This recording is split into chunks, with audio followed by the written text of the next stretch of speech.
Sa isang alternatibong universo, umiiral ang isa sa pinakamakapangyarihang sandata sa buong kalawakan, ang 10 mahiwagang singsing. Walang nakakaalam ng pinagmulan nito o kung paano ito nabuo. Gayunpaman, ang 10 Rings ay isang mabagsik na instrumento na nagbibigay sa sinumang makagagamit nito ng walang hanggang buhay at lakas ng isang Diyos.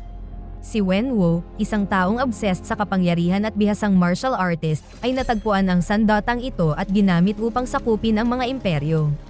Dahil sa 10 Rings, nagagawa ni Wenwu na wasakin ang buong hukbo ng mag-isa at pamunuan ang pinakamalakas na puwersang militar na nasaksihan ng mundo.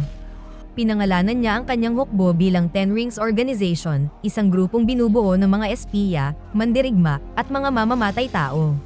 Sa loob ng 1,000 taon, kumikilos si Wenwu at kanyang hukbo sa lilim, nagpapabagsak ng mga pamahalaan at kumakamkam ng kayamanan. Matapos masakop ng pinuno ng 10 Rings ang karamihan sa mundo, nalaman niya ang tungkol sa Talo, isang nayon na nakatago sa mahiwagang kagubatan. Ayon sa mga alamat, ang Talo ay tahanan ng mga mythical creatures at may pinakamahuhusay na mandirigma na nag-eensayo ng martial arts mula sa mga Diyos. Dahil sa kanyang labis na paghahangad ng kapangyarihan, nagpasya si Wenwu na hanapin at sakupin ang nayon na ito. Iminungkahi ng kanyang tauhan na magmasid muna sa lugar, ngunit nagpupumilit ang aroganteng pinuno na umalis agad. Nang hapon ding iyon, nagmaneho si Wenwu at kanyang mga bantay papasok sa mahiwagang kagubatan upang hanapin ang Talo. Ilang minuto pa lang ang lumilipas, nagsimulang gumalaw ang kagubatan at ikinulong sila.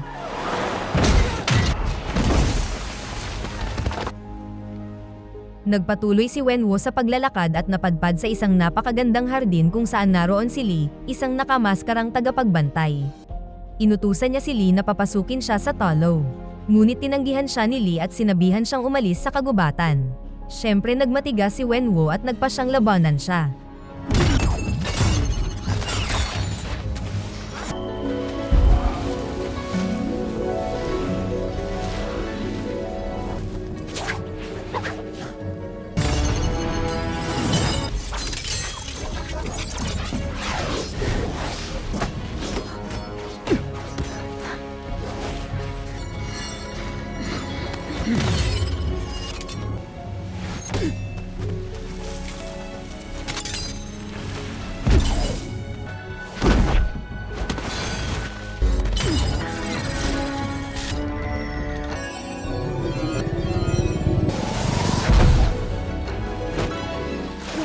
Ilang linggo matapos ang kanilang laban, madalas nang magkasama sina Wenwu at Lee hanggang sa sila'y umibig. Humingi ng pahintulot si Lee na mamuhay kasama ang kanyang minamahal sa Talo, ngunit tinanggihan siya ng matatanda dahil hindi karapat-dapat si Wenwu. Dahil dito, napilitang lisanin ni Lee ang nayon at tinalikuran naman ni Wenwu ang kanyang mga singsing.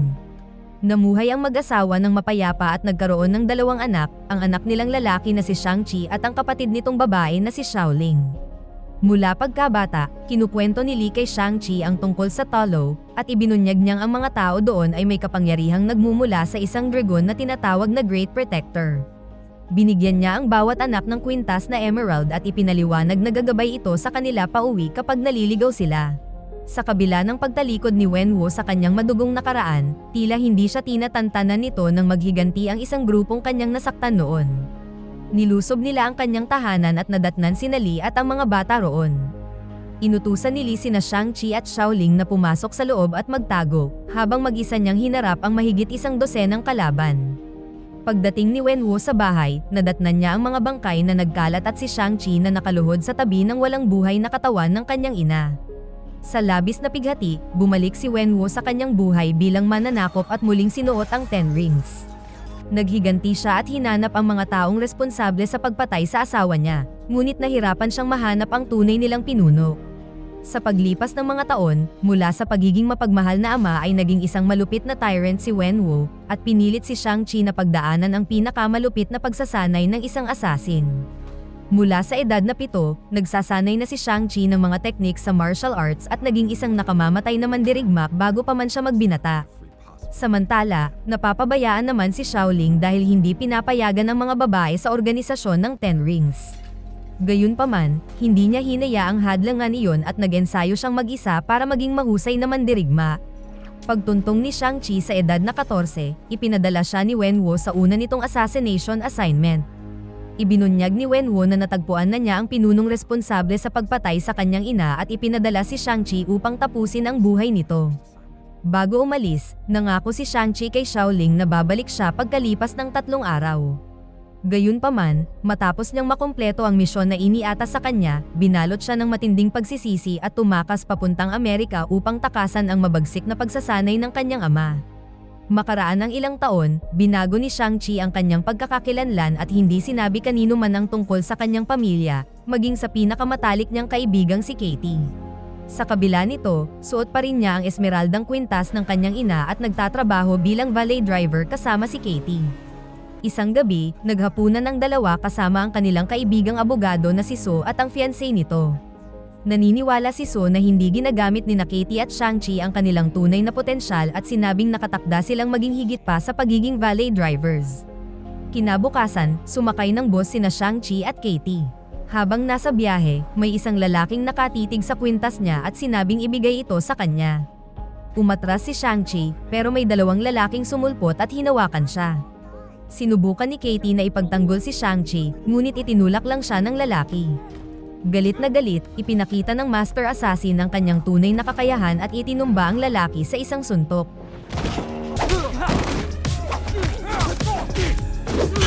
And grade this fight as we're going live on the bus. I actually did take a little bit of martial arts.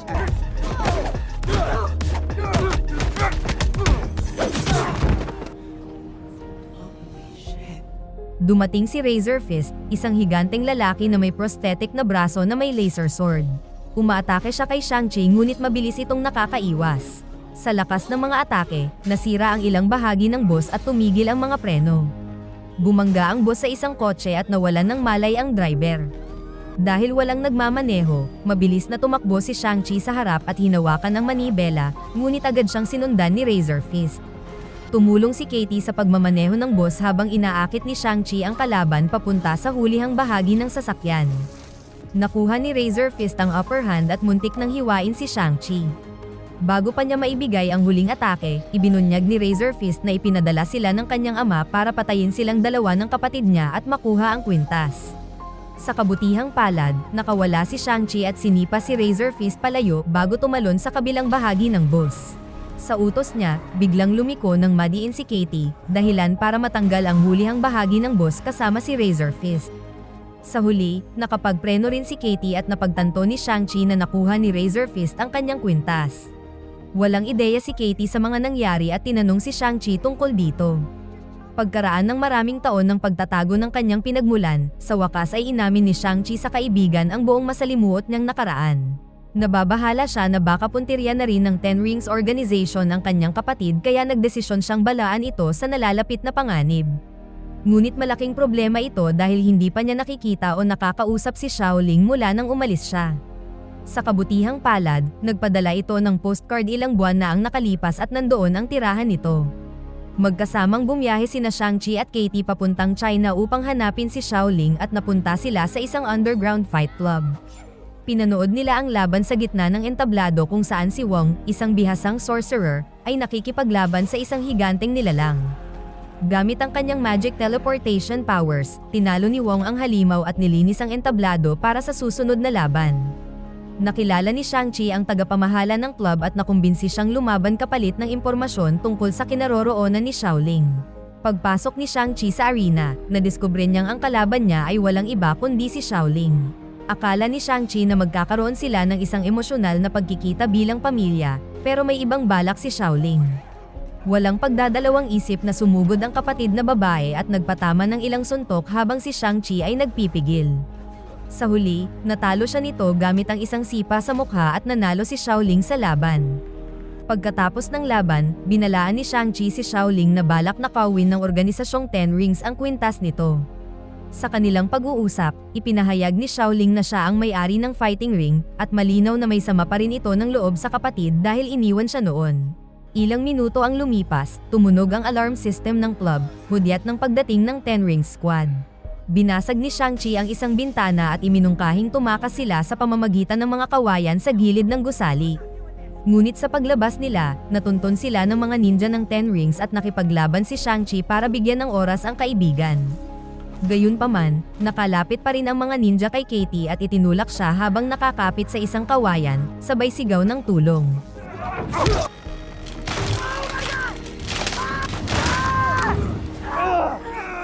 Gotcha!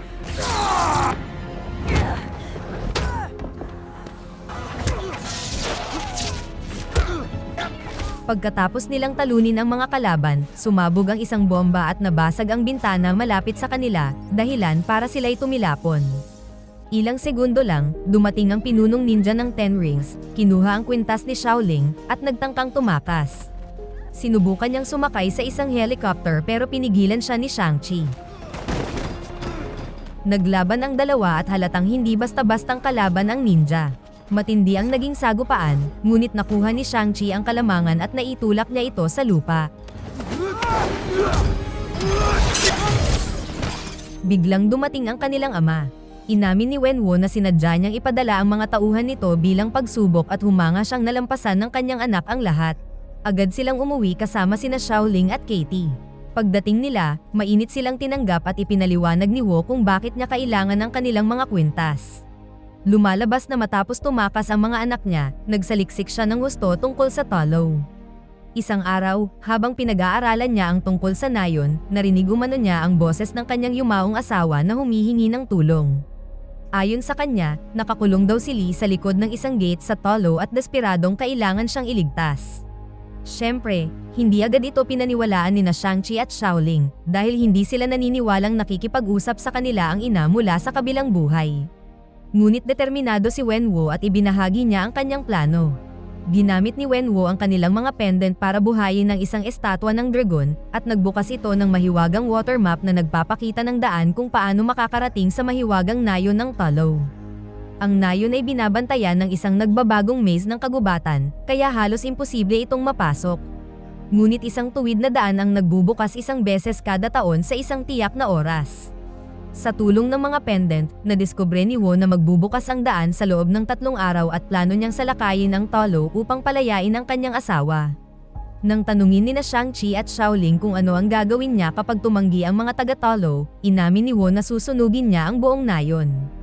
Tutol ang magkapatid at sinubukan pigilan siya, ngunit ipinakulong sila ni Wenwu kasama si Katie. Sa bilangguan, nakilala nila si Trevor, isang aktor, at si Morris, ang mahiwagang walang mukhang alaga nito. Inihayag ng nilalang na galing ito sa Talo at nahuli ni Wenwu sa isa sa kanyang mga ekspedisyon sa mahiwagang kagubatan. Dahil sa kaalaman ni Morris sa lugar, alam niya kung paano lagpasan ang maze ng gubat, at napagdesisyonan ng grupo na tumakas para balaan ang mamamayan ng Talo tungkol sa paparating na pag-atake ni Wenwu. Binuksan ni Shaolin ang pader ng kulungan at tumakas sila sa tunnel system sa ilalim ng compound. Nagnakaw sila ng kotse mula sa garahe at sinubukan makalusot sa isang exit. Pero nang harangan sila ng mga gwardya ni Wenwu, wala nang ibang pagpipilian kaya nagmaneho sila papunta sa isa pang labasan, pero natuklasan nilang kailangan pala ng autorisadong fingerprint para mabuksan iyon. Eksaktong sandali ring iyon nang may 4 na gwardyang nakamotorsiklo ang umatake sa kanila mula sa magkabilang panig. Madaling tinalo ni na Shaolin at Shang-Chi ang mga ito at hinila pa ang isa papasok sa kanilang sasakyan. Pagkatapos patulugin ang gwardya, ginamit nila ang kanyang fingerprint para mabuksan ang pinto ng garahe at tagumpay na nakatakas. Kinabukasan, nagtungo ang grupo sa maze ng kagubatan ng Talo. Si Katie ang nagmaneho sa sasakyan papasok sa gubat at sa una, maayos ang lahat. Ngunit biglang nag-iba ang sitwasyon nang magsimulang magbago ang lupaing dinaraanan nila. Really freaking close! How close is it? 5 meters!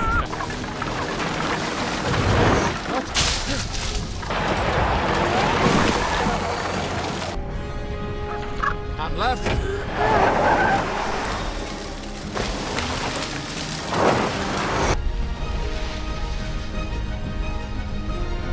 Not do it! We're not gonna make it!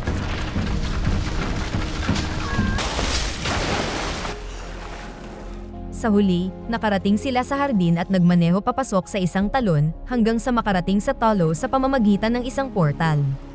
Ang alamat na nayon ay talagang kakaiba, hindi may kukumpara sa kahit ano paman. Puno ito ng napakagagandang puno at tahanan ng mga natatanging nilalang na mahiwaga tulad ng 9 na buntot na fox, nagliliyab na phoenix, at mga dambuhalang nilalang na 8 talampakan ang taas.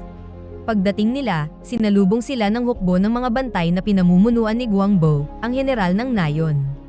Matapos ipakilala ang sarili bilang mga anak ni Li, sinubukan ni na Shang-Chi at Xiaoling na lumapit, ngunit hinarang sila ng mga bantay at naghanda para umatake. Buti na lang, dumating ang kapatid ni Li na si Nan sa tamang oras at pinigilan ang mga bantay. Ipinakilala niya ang sarili bilang tiyahin ng magkapatid at malugod silang tinanggap sa Nayon. Binalaan ni Shang-Chi ang mga taga-Nayon tungkol sa nalalapit na paglusob ni Wenwu at ipinaliwanag ni Nan ang kasaysayan ng Talo. Ayon dito, umiiral na ang mga taga-Talo ng higit 40 siglo na nagpoprotekta sa mundo mula sa isang madilim na nilalang na kayang wasakin ang buong mundo. Noong araw, inatake ng Dweller in Darkness, isang halimaw na sumisipsip ng kaluluwa, ang Nayon kasama ang hukbo nitong mga lumilipad na demonyo. Lalong lumakas ang nilalang sa bawat kaluluwang kinain nito at sinubukan nitong makapasok sa mundo ng mga tao. Gayunman, ipinadala ng mga pinuno ng Talo ang pinakamalalakas nilang mandirigma para pigilan ang hukbo ng kasamaan. Sa una, hindi kayang tapatan ng mga mandirigma ang halimaw. Ngunit nagbago ang laban nang sumali ang Great Protector, isang makapangyarihang dragon. Nailayo ng mga mandirigma ng Talo ang Dweller in Darkness Dragon at ang mga kasamahan nito at naikulong nila ito sa likod ng Dark Gate. Simula noon, nililinlang ng halimaw ang marami sa pamamagitan ng paggaya sa tinig ng mga mahal nila sa buhay at pag-aalok ng kanilang pinakamimithing kagustuhan upang mapalaya nila ito. Kaya ang tinig na naririnig ni Wenwu ay hindi kay Li, kundi sa Dweller in Darkness. Matapos ang aral sa kasaysayan, nagsimula ng mag-ensayo ang mga taga-Nayon bilang paghahanda sa pagdating ni Wenwu, at nakisama rin ang mga bisita. Natutong gumamit ng palaso si Katie mula kay Guangbo. Pinahusay pa ni Xiaoling ang kanyang kakayahan, habang nagsanay si Shang-Chi kasama ang kanyang tiyahin. Sa gabi bago ang paglusob ni Wenwu, nag-usap sina Shang-Chi at Katie at inamin niyang balak niyang patayin ang kanyang ama. Kinabukasan, naghanda ang mga mandirigma ng Talo para sa digmaan at nagsuot ng mga kasuotang gawa sa dragon scale at mga sandata. Suot ni na Shang-Chi at Xiaoling ang mga armor na iniwan ng kanilang ina at sumama sila sa mga taga-Nayon upang harapin si Wenwu. Ilang sandali pa, dumating na si Wenwu kasama ang kanyang hukbo at agad nagutos na simulan na ang pagwasak sa Dark Gate upang palayain ang kanyang asawa. Ngunit tumanggi si Nan at iginiit na nililinlang lang siya ng Dweller in Darkness Dragon upang mapalaya niya ito mula sa Dark Gate. Hindi naniwala si Wenwu at inutusan ng kanyang mga tauhan na umatake.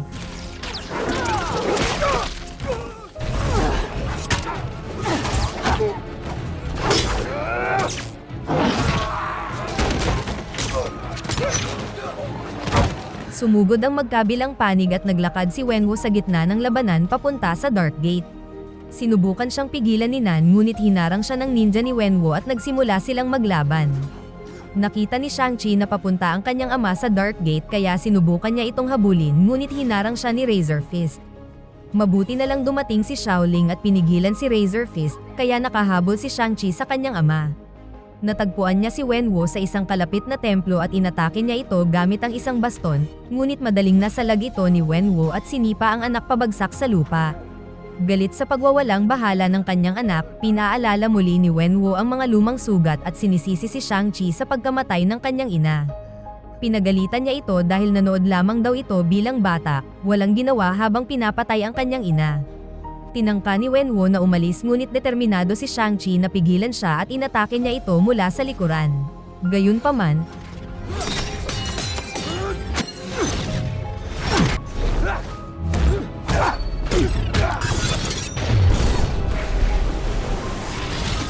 pagkatapos, narinig ni Wenwu ang boses ni Li mula sa mga bundok at tumalon papunta sa Dark Gate. Sinuntok niya at pinahina ang barrier na nagbigay daan para makalusot ang hukbo ng Dweller in Darkness. Samantala, sa labanan, nakuha ng mga taga-Talo ang kalamangan laban sa mga tauhan ni Wenwu.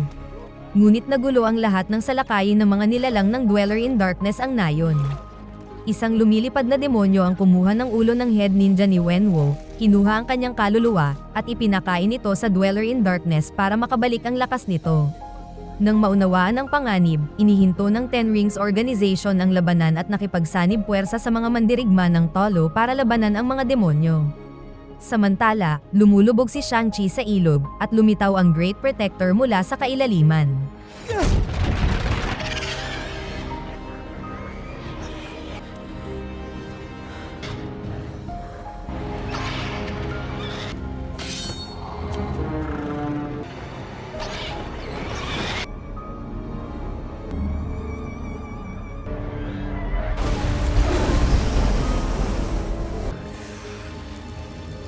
go!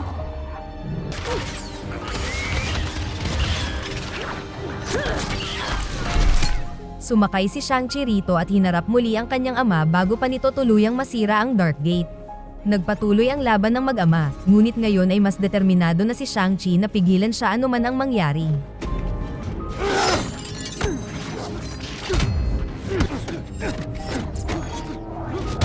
Ipinang-atake ni Wenwu ang 5 singsing, ngunit ginamit ni Shang-Chi ang teknik ng kanyang ina para ilihis ang mga ito at nakontrol niya ang singsing.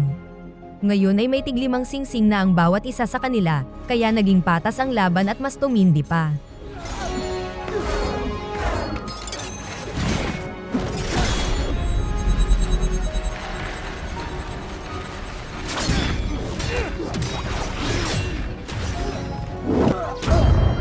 Walang pag-aalinlangang ipinailang lang ni Wenwu si Shang-Chi at pinaputukan ng singsing pababa sa lupa. Nang bumangon si Wenwu, natuklasan niyang malaking pagkakamali iyon dahil nakontrol na ni Shang-Chi ang lahat ng 10 singsing. Tinangka ni Shang-Chi na tuluyang patayin ang kanyang ama at sumugod para sa isang super attack.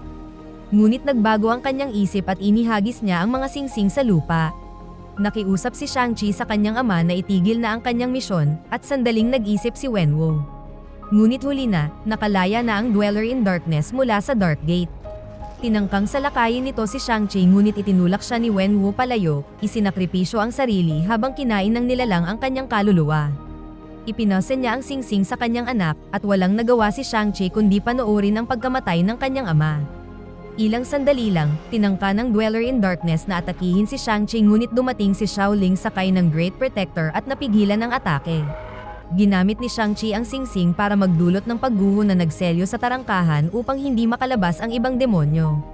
Pagkaraan, sumama si Shang-Chi sa kanyang kapatid sa likod ng Great Protector at ginamit ng dragon ang ilog para gumawa ng tsunami na nagkulong sa nilalang. Sa simula, mahina ang halimaw para makawala, ngunit nang pakainin ito ng mga alagad ng kaluluwa ng tao, lumakas ito at nakawala mula sa kulungan ng tubig. Hinawakan nito ang Great Protector at sinimulang higupin ang lakas nito, isang napakadelikadong sitwasyon dahil kapag nasipsip nito ang buong kaluluwa ng Great Protector, imposible na itong mapigilan pa. Nakita ito ni Guangbo at Katie, at sinubukan nilang pigilan ang nilalang. Ngunit napatay ang general ng talo ng isa sa mga lumilipad na demonyo. Mabilis na pinana ni Katie ang leeg ng halimaw, na nagbigay oras sa Great Protector para makatakas. Sa huli, nagtulungan si Shaoling at ang Great Protector para pigilan ang nilalang, habang pinapaputukan ito ni Shang-Chi ng 10 rings.